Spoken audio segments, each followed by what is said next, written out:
And we welcome you back to our special Hatfield Young Football Cast. No, it's not a Saturday morning. It's a Sunday night on Labor Day weekend, and we've got Notre Dame and Miami scoreless. Ed's rocking the hockey jersey, drinking his water with some kind of lime or lemon in it. I don't know what that is, and we are privileged to be joined by another special guest. We had on the head football coach of the Lake Taylor Titans, and now we have on the guy that is the voice of high school football in Richmond for decades now. You can follow him on the Twitter or the X at GHessRVA, sports director at Odyssey Richmond, AM News and Sports anchor on WRVA, and veteran voice of high school football on 910 The Fin, part of the Gary and Gary show with Gary Criswell. We have Gary Hess with us. How are you, my pal? I'm good. How are you guys doing? Wait. Mike is muted. Can you guys hear me? We can. You muted yourself for just a brief second. Yeah. I'm good. I can't hear myself. Oh, okay. I can, but I can hear you guys and I can hear myself. I just can't hear myself in my ear. But that's no big deal. Okay. Well, we apologize on that front. It might be something. How you doing? How you guys doing, man? Ed, congrats on the new gig, man. Appreciate it, Gary. Sitting out this year is killing me. So I had to jump back in it. Smithfield gave me the opportunity. I'm starting ground level, but it's fine. I feel just as excited as I did the first time I got my first varsity head job at Old Suffolk High School years ago. So I'm excited about it, grateful, blessed for it. And I'm crazy enough. Want to get back out. You got the sickness, man. I got it. He's got a disease. And it helps me too, Gary, to be honest with you, with this guy here, because you talked about, I muted myself. You don't know how many times I wish I could have a mute button on here with this joker, but they won't put it to me. But Gary, yeah. I'm happy because he calls me, also doing the Old Dominion Women's play-by-play that I do on radio. I sometimes want to get a break, because you're tired. You know how this goes. You're tired, especially you do morning radio. Ed's calling me up every time. Hey, where are we going tonight? Where are we going? He went to more games than I did, and you know how many games I am, and I'm certifiable. He was doubly certifiable last year. Yeah, although I think you had the ticket on Friday night though, with the multiple screens, and so I really appreciated when we got the text that you were listening to us while watching all those other games. That was pretty great. Well, what was neat was, as you know, the NFHS network, which kudos for. I've done a lot of working for. And by the way, your TV might be ahead of Ed's, just like mine is. Ed's going to get ready to throw something. As you put the hands up, he's getting ready to throw something at his TV. Probably his drink. As somebody has found the end zone, Malachi Tony to cap an 8-play, 70-yard drive in 2:43, as he'll get ready to say some words. We'll have to mute him in a second because we can't air some of what he wants to say. But, it's funny. It's sometimes the feeds can go in and out. But what was really cool is in my room now, I got this a couple years ago. I just say, hey, Alexa, play what you told me, the station letters. You can tell people I can listen to your games with the big one coming up on Friday, Maury and Varina, and it just did it for me. I just tell it to turn the volume up and down. I've got my own personal assistant, and now she's talking in the background here now, right by the piano in the fireplace. But I did say the other day, and I can't get this close enough to the computer people to hear us. I say, hey, Alexa, how old is Ed Young? And the other day it said to me, too old for me to tell you.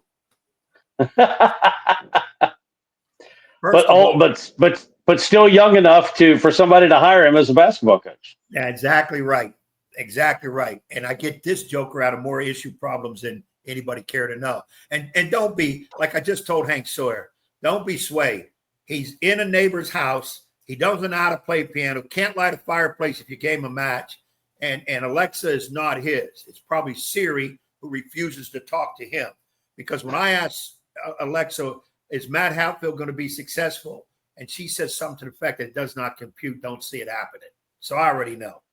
We just have fun. I have a 5.5-year-old grandson, and he loves coming over here to ask Alexa to tell him knock-knock jokes.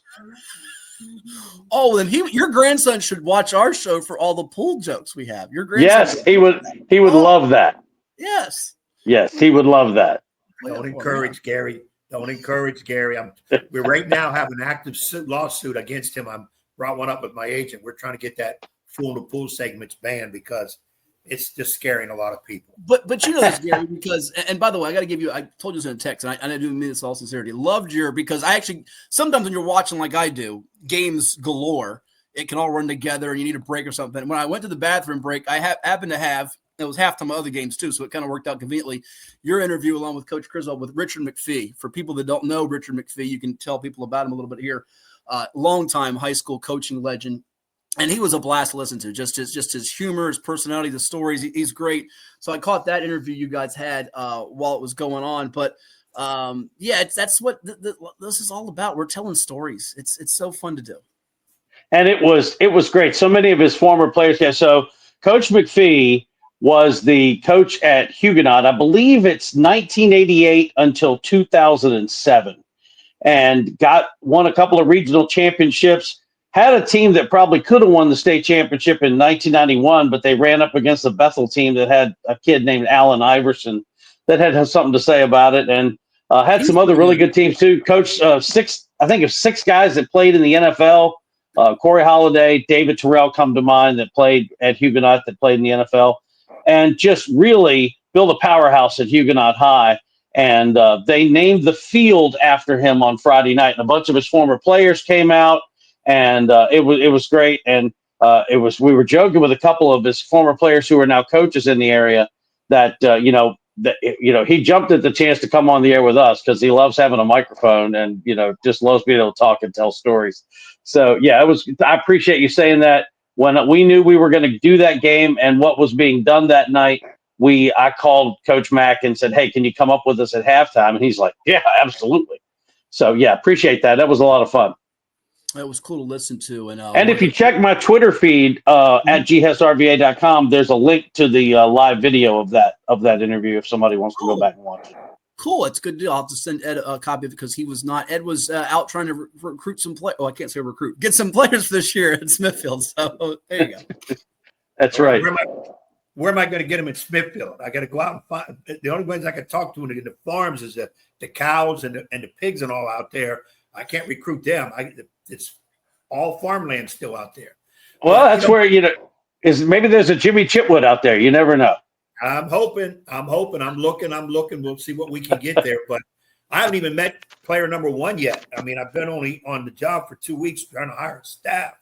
I'm going to be in the building as a full-time sub every day. So that's going to help be around the kids, which is important to me, and check on academics, check on behavior. And I want the teachers to see me as a teacher, not some dude that comes at 3:00 when everybody's leaving.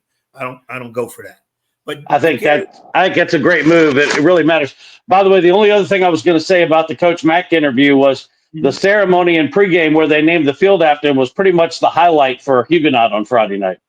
Yeah, it did not go well as St. Christopher's had their way, which you can touch on. They got a young man. As a matter of fact, Ed got a chance to call in the summertime. We were doing some games on a broadcast during the high school live period for the VHSL and VISAA, but a young man for St. Chris by the name of Darius Gray, lineman who's going to South Carolina. He's shaking the head now. He loves his footwork on the basketball floor. Heck of a young man. Yeah, great player. And Coach Cleland told me that this summer he gave up carbs and, weighs a svelte 275 with a six-pack. He is chiseled, and you could see it on both sides, especially on the defensive side of the ball. He was pretty much wreaking havoc in the backfield for Huguenot's backfield all night long.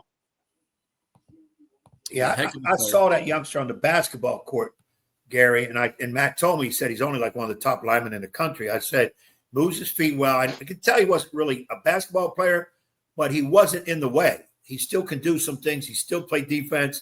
And when he set a screen, he set a screen. You ain't getting around. No doubt. Yeah, you're not getting around it. If you ran into it, you're going to need some oxygen. You're going to have to come off the court for a play or two. So he knows his role, and he plays to it. And I imagine it's a kid maybe we see play on the Sundays someday. I think it's great, Matt, that, here in the Richmond area, the private schools up here are playing more public schools in the last 5 or 6 years than that. Yeah, you didn't see that kind of mix up in the past. And I really love the fact that is happening more now. This coming week, Benedictine's playing Matoaka. Later in the season, Trinity Episcopal is playing Glen Allen. And so, and Collegiate played Albemarle this past week. So I love seeing some of that crossover, and it just really gives you an idea. And, I think St. Christopher's proved a point that the private schools in the Richmond area play some pretty darn good football.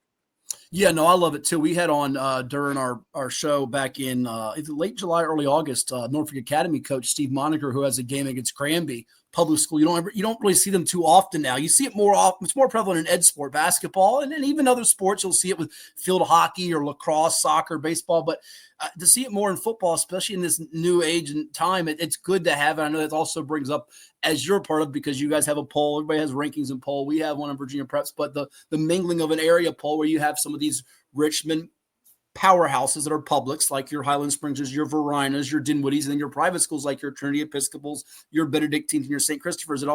You can never have a right or wrong answer. It's always the big dilemma. Will we play a better brand of football, which I'm sure you guys hear all the time up there. Yeah, we hear it all the time. And then, coaches will complain, well, the private schools shouldn't be so high. And the private schools, well, we should be higher than that.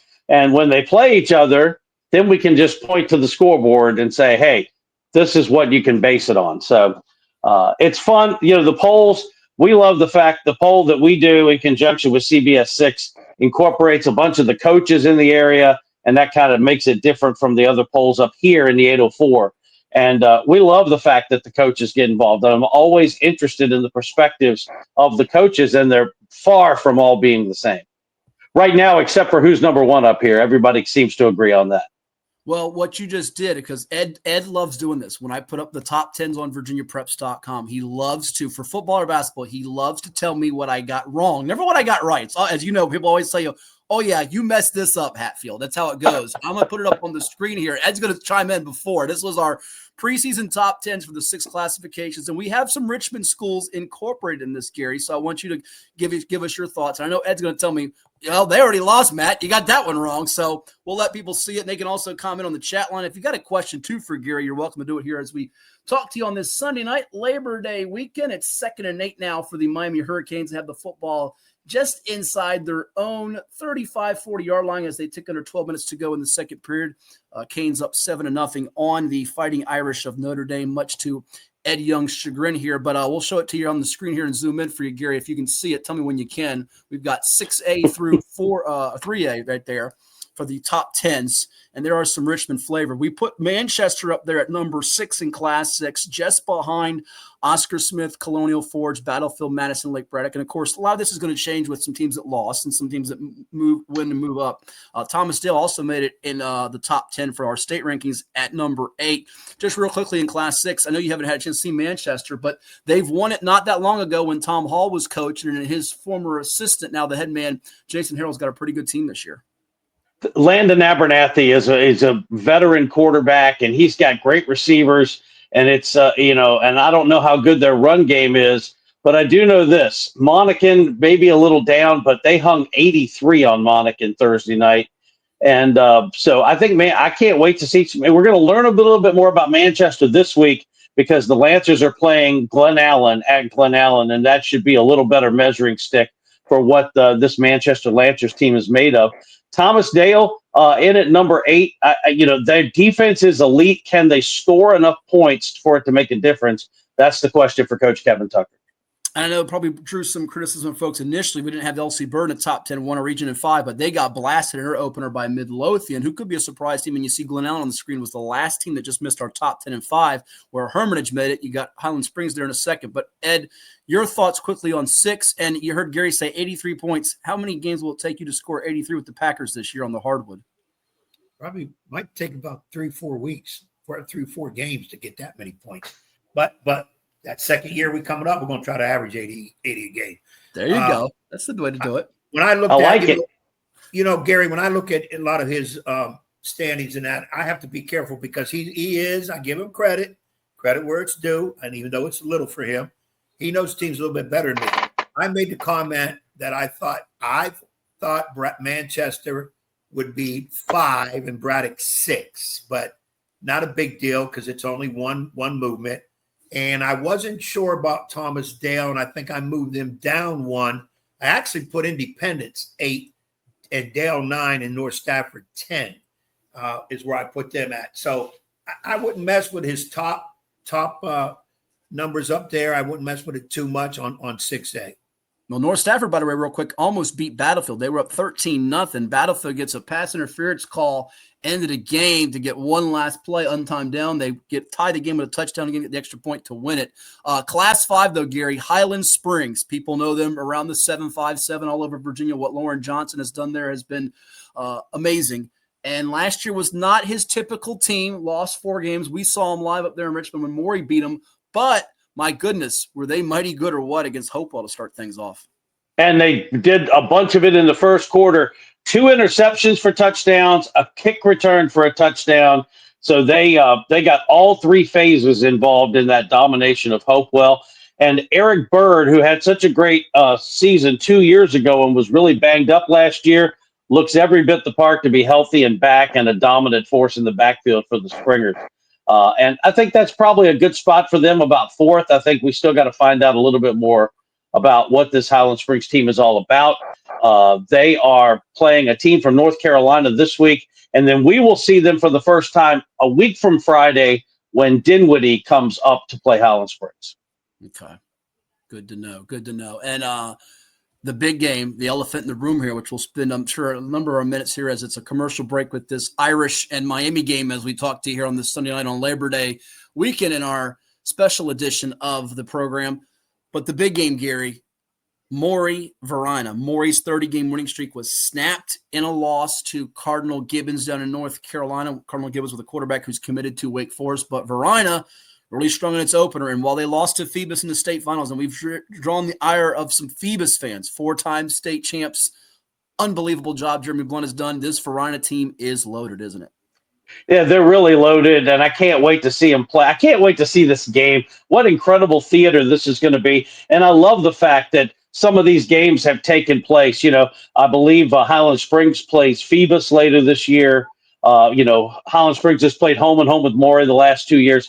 So I love the fact that this game is happening. And the other thing I'll tell you is, Varina got to the championship and was right there. I'm trying to remember. I think it was 9-6 early in the fourth quarter when Caleb White, the quarterback for the Blue Devils, got hurt. And then Phoebus kind of pulled away with a couple of touchdowns. And I'm not saying Varina would have won that game. I think they might have lost 9-6 because the defenses were dominating that day. But Caleb White, wow, is he good. And they've added a couple of running backs to that program. They still have Damari Carter. They've still got Ja'Shawn Richardson, the defensive tackle. Varina's loaded. I know Maury's loaded as well. They just, they have gotten to the point where they just reload. I just think this is going to be a great September matchup. It's a great advertisement for 804 and 757 football.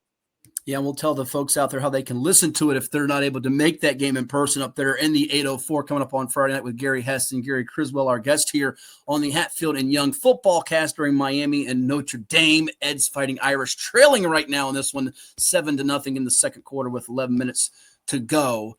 But who else did you have from the 804 in the Division 5 top 10? Yeah, so the only other one we had was Hermitage at number 10, which is a team that's got Andre Clark Jr., who's committed to Michigan. My goodness, I don't know how much you've been keeping up with it, Gary, on the recruiting front, but Michigan has really mined Virginia this year. They got a young man from Huguenot that you just saw in Markel Dabney, yeah.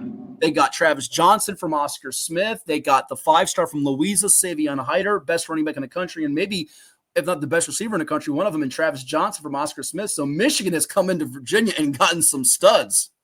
I wonder if I don't know this. You guys might, if there's someone on that Michigan staff that has contacts in Virginia, but they have certainly done a great job of working their way down here. And that gets your attention when a kid from down here commits to Michigan. That always gets your attention. Hermitage, by the way, looked the part against Matoaka Friday night. I think it was 38-0. Mm-hmm. Okay, so Ed has no problem with my Class 5 rankings, I don't think yet, but he's about to bash Class 4. Go ahead, Ed. You got something to say and a bone to pick.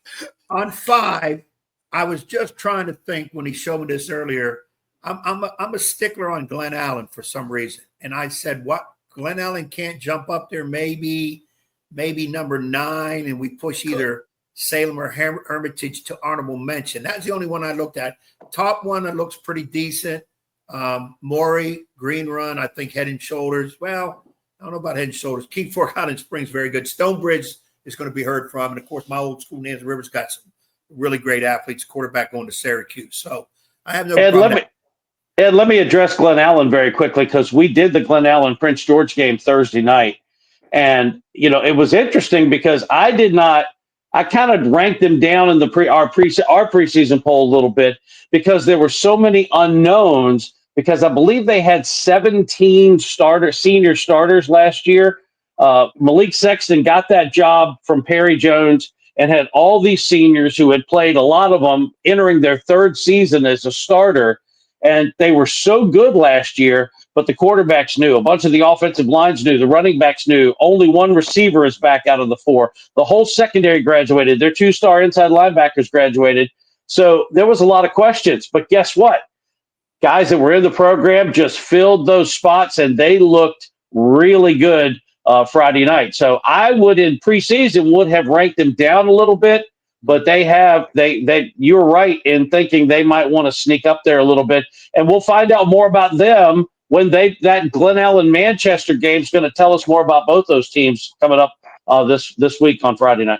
Well, and a quick note, you're spot on right there, Gary, is Warwick's got Oscar Smith this weekend. So they're a team that if they start out 0-2 here, Bethel after that, maybe 0-3 or 1-2. If they drop a couple, it's going to allow Glen Allen to jump up, because I'm with you. They're really good. I was unsure with some of the new faces. Ralphie Puccinelli at quarterback has done a nice job. And we've kind of adopted them as a team in the 7-5-7 from the 804, because you mentioned the coaches. They had Perry Jones from Oscar Smith and UVA. Now William and Mary as an assistant, and Malik Sexton played his high school ball at Churchland High in Portsmouth. So he's a local guy and carried on that tradition there that Perry Jones established.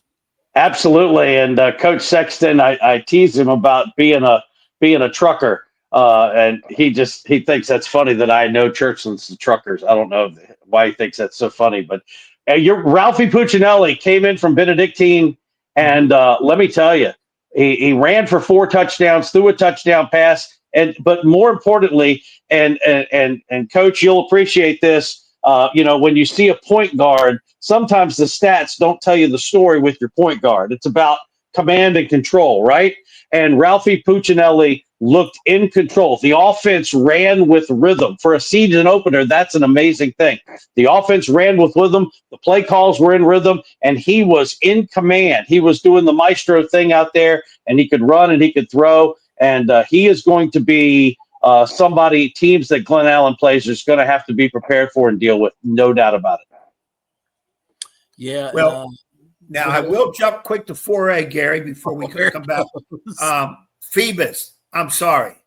I don't care what Varina has. Phoebus should have been number 1. Defending champions, 4 years in a row? Put them up there.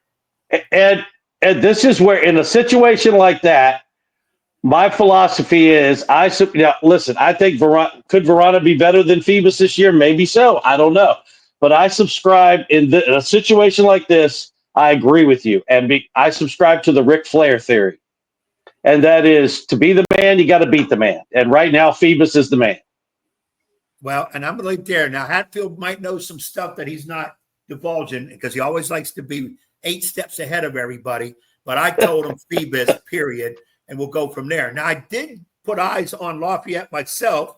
I was at the Smithfield football game Friday. I was very impressed. That team's got speed. They hit unbelievably hard. I thought I was watching Phoebus. There is no bounce off on their tackles. They will hit you and you will fly. And the quarterback impressed me. He might impress me more by being a linebacker on defense, because he led the team in tackles. So that Lafayette squad and them wide receivers, they got some speed. So I don't know. I can't say a whole lot about Huguenot. So I have to keep my mouth shut. But, boy, I was extremely impressed with Lafayette. Well, I mean, Lafayette's one of those teams that it's kind of come around here the last couple of years that they're just good every year. And that's just, what you got to be prepared for. And it doesn't surprise me in the least that they looked really good on Friday night. And I would expect them to be a team that's got to be dealt with in that classification as the season goes on.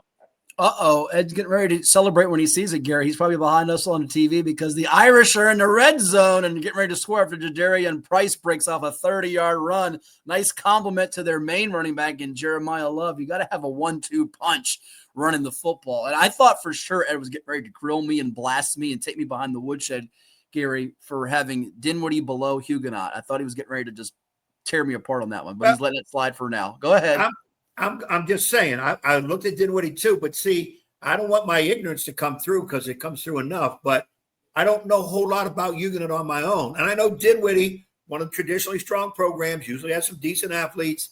That why couldn't they be up there? But okay, it's the old question, Gary. Well, okay, who are you going to knock out of the way? I mean, you move somebody up, you got to move somebody down. So I'm listen. Okay with it. Huguenot was undefeated last year until they saw Varina in the second round of the playoffs. Mm-hmm. Huguenot brings a lot of key guys back, and there some issues Friday night against St. Christopher's. Yes, there were. Dinwiddie played an outmanned opponent. And here's the thing, Dinwiddie, you talked about the questions surrounding Glen Allen. I think there was a question mark. One question that I know is answered is that Billy Mills is going to put the best version of Dinwiddie on the field at the beginning of the season because he's really good at what he does. But Harry Dalton was a 4-year starter, a star, a stalwart. Well, he is on the other coast playing at USC now. And how are they going to replace Harry Dalton?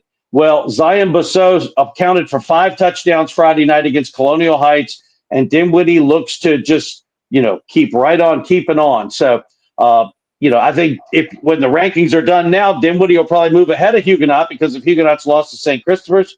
But I think they're both going to be teams that have to be reckoned with. That 4B playoff bracket with Varina, Dinwiddie, and Huguenot is just going to be unbelievable.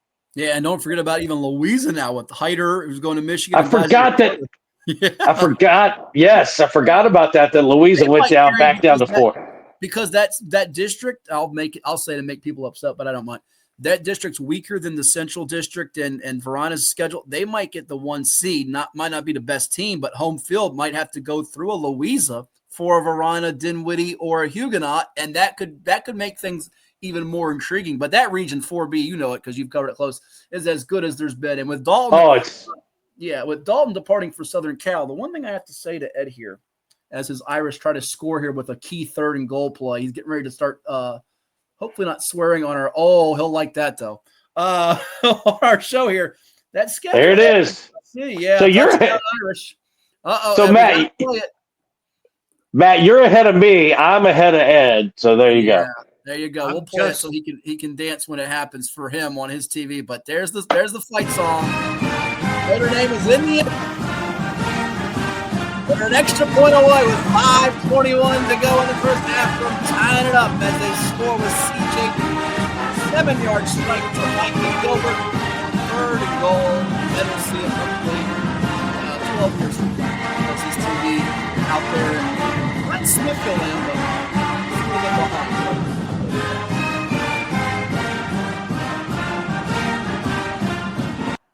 But Harry Dalton, I was getting ready to say. Hey, hold on just a second. I got to say this about Notre Dame. Ed, you and I are of a certain age. I can remember in my childhood the Notre Dame, like the replay at 9:00 on Sunday mornings. Yes. Yes. And Lindsey Nelson and Paul Horning, yes. And it would always be, they'd show the screen. It'd be like there was an exchange of punts and we moved to further action. And they would, and it was just. Man, that's how I became a Notre Dame fan. It was on in the morning, and I'm thinking, hey, playing games in the morning, and it was condensed because they would say we moved further. That was his best comment. We moved further in the action.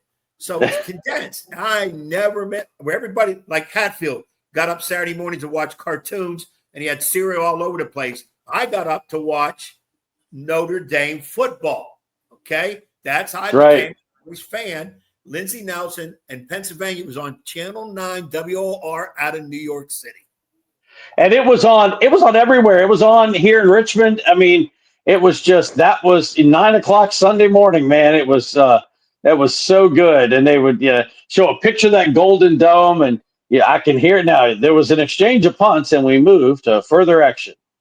You hit it. You're the first one to tell me that in years. That was a good one. And like I said, that's how I got to learn Notre Dame football. He's watching Mickey Mouse and Donald Duck or whatever with cereal all over the place. Yeah, I can remember, then I I'm a child of the 70s, so I remember when Joe Montana played quarterback there. Yeah, all kinds of, yeah, I could go on, but I won't.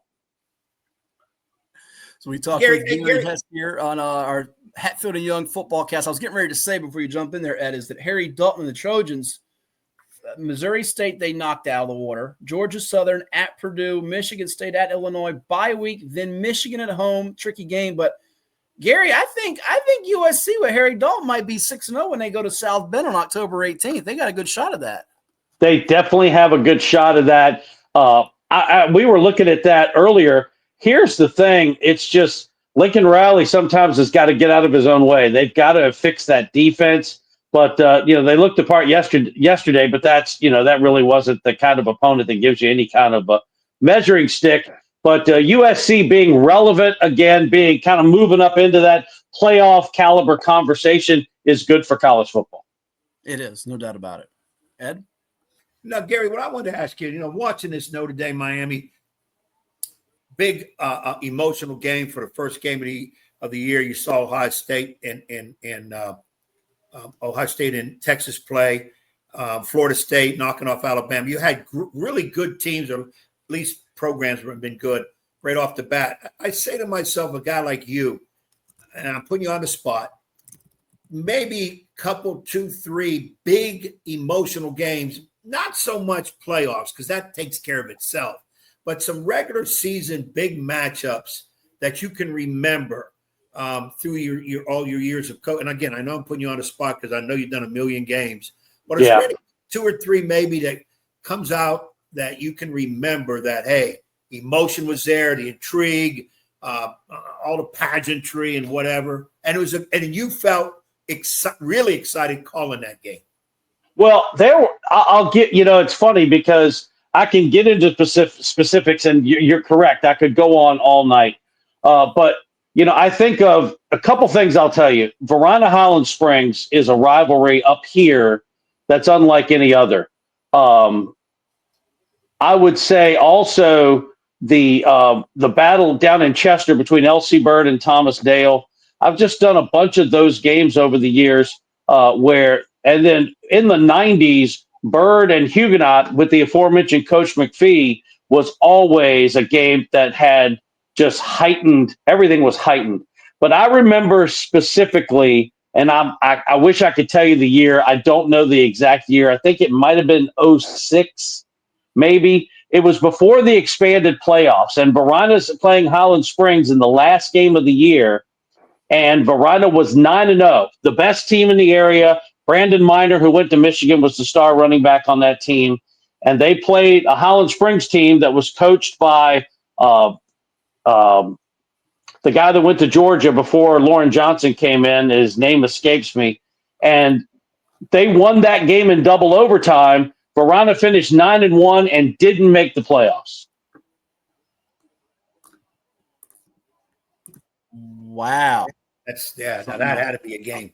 Oh, double overtime. Highland Springs scored walk-off fashion, and Varina just stood there stunned and did not go to the postseason. And that's the expanded playoffs that the VHSL has now is a double-edged sword. I hate the fact that teams that are 2-8 make the playoffs. I just hate that. Agreed. I would love it, and I've told the VHSL this. They're not going to listen to me. I think they should have the format exactly the way it is, but you have to have a 500 record to qualify, and if teams get by, so be it. That's Ed's for years. You and him are on the same page. He's been screaming on the radio for years, and now the podcast, and that there should be a 500 record minimum requirement. And that coach, by the way, Scott Burton, right? Is it Scott Burton? Yes, that's exactly who that was. Okay, Yep, that was Scott Burton. That game was unbelievable because it was just, the drama was just unbelievable. And then, I'll tell you that, it's not that kind of thing, but one of my favorite days ever was 2018 when I got to call 2 804 teams win the state championship back-to-back in the same day down at Hampton University, with Highland Springs winning in 5 and then Manchester winning in 6. And it was just a great day to be a broadcaster from Richmond with those 2 teams winning the championship. So that's a couple things that really jump out at me when I think about some of the emotional. And then, of course, as an alum of Meadowbrook High School, to be able to be on the mic and call the game when Meadowbrook won the state championship in 2004, that was really cool too. Good stuff here as we go to memory lane with Gary Hess, voice of high school football in Richmond. Here's we're almost at halftime. 2-minute warning. Do you like 2-minute warnings, guys, in college football? You can't call it the 2-minute warning. It's the 2-minute timeout. It's not the 2-minute. And you will never hear a college announcer call it the 2-minute warning. It's the 2-minute timeout. I know. But still, we all know it's really the 2-minute warning. But you're right. We can't technically. It's just like, what do they say now for baseball? You can't call it, Gary, these on the disabled list. It's now the IL. They changed that too. You can't call it the DL. It's the injured list. That's right. Oh, my gosh. Yeah, on the DL right now. He might put me on the disabled list. So that's one that I haven't gotten accustomed to yet. It's still there on the DL. I'm sorry. Yeah, I know, but that's it. You're right now with all these politically correct terms we got to be. Oh, I know. Yeah, it's funny now. But go ahead, Ed. No, I'm sorry, but let's go a little deeper in basketball. Remember, Gary, back in your day, because I know you had to run some in high school. You can't call them suicides because if you get in trouble and you say to the judge, "Well, Your Honor, I had him running suicide," so you were killing him in practice. You can't use those kind of words. You can't say for your punishment, run. No, you just say, like I do, we're going to give you some extra conditioning so I can play you more in the game. You can last longer. You have to change with the times. You hear what he said there, Gary? He said when you go before the judge, Ed's thought this out too much when he goes in front of Your Honor, just so he doesn't have to explain. Ed, correct me if I'm wrong. Correct me if I'm wrong, but you got to be careful what you do with your hands when you're dealing with your kids at practice too, right? Absolutely. You cannot be angry and be near a kid. You got to be step aside. And I used to have a ball in my hand in practice and I did it as a learning tool where always be ready to game because you never know where a pass is coming. Plus, I coached a lot of bad point guards who threw bad passes, so I had my kids ready. But then I stopped that after a couple of years because one of my principals said, "Coach, so what do you do when you get a little upset with a kid and you go to throw him a pass and he's not really looking? He's got a pair of glasses on. You break his glasses and he gets a stitch, has to get some stitches, and you come to my office and try to explain why did you fire a 60-mile-an-hour pass to one of the kids?" I said, I won't be doing it anymore. No problem. He said, "Okay." That's how he put it. So, you change with the times. That's all there is to it. And it's Gary, definitely changed. No doubt about that. Go ahead, Matt. Gary, I wanted to ask you also as a follow-up to games, and I know you're going to be mad at me after tonight.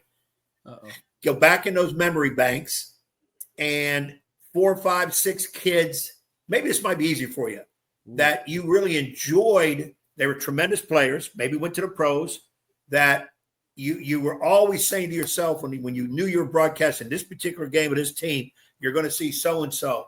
Give me, and I'm not saying rank them and who's your best and who's the best you ever seen Richmond, but kids that come to your mind that were really a highlight to do their games. Well, and I would be – the only problem with going down this road is that, some of the other kids, if they ever hear this, will be like, well, what about me? And I hate leaving guys out.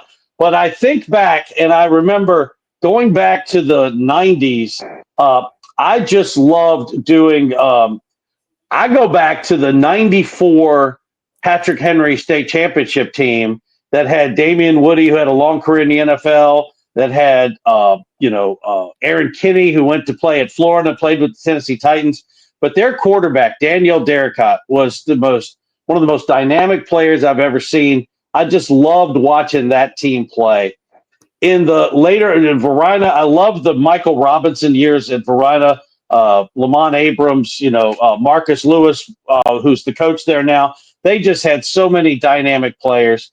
And I love in the 3-year state championship run for LC Bird, they had a kid at middle linebacker named Rayshard Ashby who played at Virginia Tech.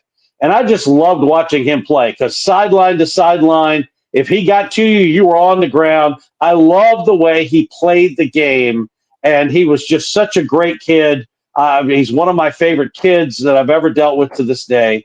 And then I love the first year of the state championship run for Highland Springs when they had Becton and Dortch and Wallace we got to know all those kids, and Dortch and Becton especially were guys that Coach Chris and I got to know pretty well, and Pootie Carter, and just some really cool guys that were on that team. So that's a few. I could go on and on and on. I'll tell you one more that's kind of under the radar real quick, and that's Sam Rogers, who's the coach at Hanover now, who played at Virginia Tech. Sam Rogers to watch him play at Hanover High School was unbelievable.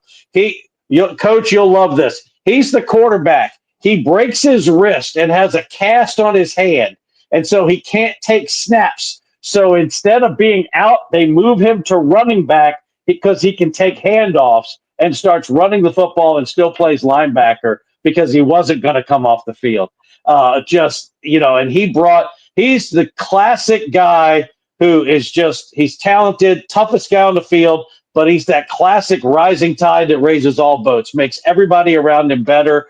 And that's what you see with the way he's coaching now at Huguenot High School as well. At Hanover. I love those picks, Gary. I remember Ashby at LC Bird, part of David Bidwell's Skyhawks, and Rogers was as gritty as they come. All right, big 2nd and 3 in the red zone as we're under a minute to go. Before we let you run here, it looks like the Canes are going to find Pater. Oh, my gosh. Look at that play. Oh, Ed's going to see it and get really mad. What a catch. Carson back. Matt, that looked like it was going to be an interception, and one hand just grabbed it. Ooh, CJ Daniels, that's SportsCenter top 10, Gary. My gosh. Catch. But how did you get into that? Calvin Johnson in the house, right? And just to get a hand on it, when you watch it again, you'll see it was going to get picked off. Even if he just hasn't watched it, he doesn't want to watch it. Even if he just gets a hand on it to prevent the interception, that would have been great. But he somehow managed to catch that. Unbelievable. But we also got, before we let you run here, because I want to get it out there, we got Coach E804 Breed watching on Instagram who said, don't forget about us in 2A. And I don't want to forget about them. You know what I'm talking about, Eric Harris. And we'll skip over Class 3 because it was a rough one for Hopewell. We'll see that Region 3A is not as strong with Richmond flavors. Oh, no. TJ is going to be heard from in Class 2 this year. There's no doubt about it. And a big one coming up, Gary, as we put it on the screen there now, you see TJ is playing we can get it back here, removed here. There we Armstrong. go. Armstrong coming up on Thursday, 4:45 Thursday. I know our man Will Garlick will be there. I might be there as well. I'm sure Danny Lewis might make an appearance as well. Our whole entire team of Virginia Preps will be in the house. That's going to be a great game. We got TJ 3rd and Armstrong 6th. And I'll be honest with you, that might be low, Gary. The Western teams are really good and deserve to be highly thought of. Graham, defending champ, though they lost to Bluefield of West Virginia and Glenver with a quarterback committed to Charlotte and Brody Doyop. But either one of those two teams, I think you'd agree, TJ or Armstrong can win the state championship. I don't think there's any doubt about it in Class 2. There's no doubt. We did that game last year when both those teams were undefeated late in the season. I think they were both 8-0. And, man, we had so much fun doing that game. And of course, TJ ended up falling in the second round of the playoffs to Kettle Run in a game that they probably should have won. And that is going to be unbelievable. I don't think I can get over there Thursday afternoon, but excited to see how that game turns out. They both tuned up with opening victories, so it's going to be great theater for sure in the city of Richmond on Thursday. And, that Glen Allen Manchester game this week we're really watching, and, of course, can't wait for Maury and Varina on Friday night. If they want to listen to you, how can they do so? Give them the rundown.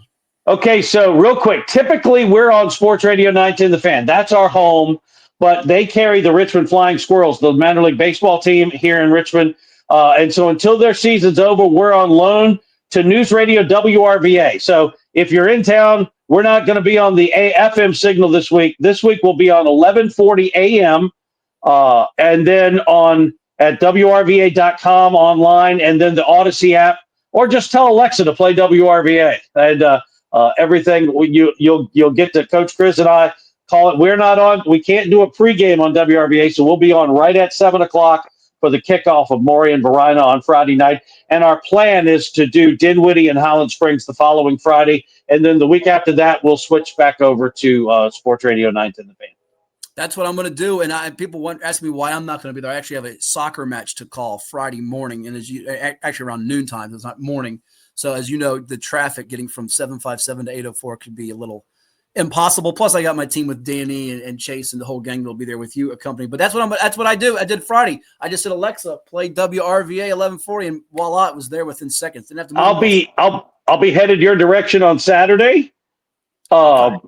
Not to the tunnel. We won't go to the tunnel, but we have season tickets for Christopher Newport. My son is a captain, so okay. We are very excited about the home opener for the captains coming up on Saturday. So, yep, we and it's so funny because there's a ton of 804 kids that play in that program.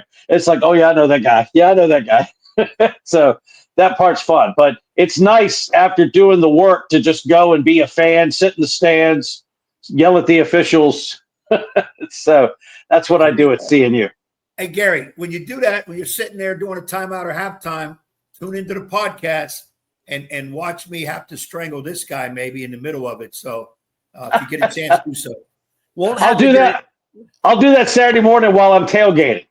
There you go. There you go. There you go. And when he tries to reach for the screen, I just hit the trap door on the coffee table and I'm out. Oh man. Oh, well, guys, this has been a blast. Looks like we're reaching halftime, 14-7. And we got Dwight Vick coming on to follow you. So thank you for coming on. Enjoy the game on Friday. I'm sure we'll be connecting again soon, and all the best to you. Okay, all the best to both of you. And Ed, congrats again. Can't wait to see how the Smithfield team does this year.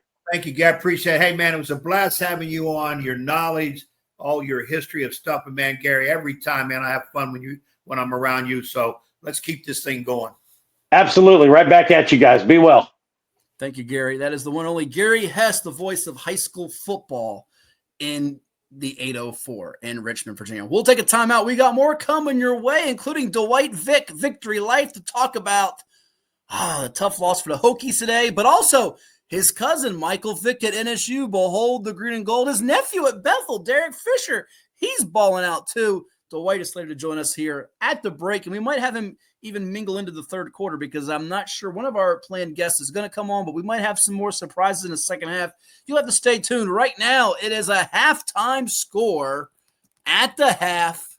Miami 14, Notre Dame 7. Where are all you Irish fans? Where are you guys at? Where are you? Where are you? My man Hunsberger, where are you? Was it Ray Weaver picked Notre Dame? Where are you guys at? You told me, Ed, that Notre Dame was going to win. I'm right here. It ain't going to be the high-scoring game I thought it was. We got to dig in. Miami had a heck of a catch. I got to give them credit on that second touchdown. A heck of a catch. All right, so we're okay. We're okay. We just go in there and make those adjustments, and we got to own the second half. So I'm okay. We'll come back with some halftime stats too, as well as. Hey, halftime, I got to get some food. I don't know what I'm eating. Now, nobody sent me nothing. I got no Uber Eats, so I don't know what I'm going to eat. All right. More coming your way. Stay tuned after this commercial break. You're watching the Hatfield Young Football Cast.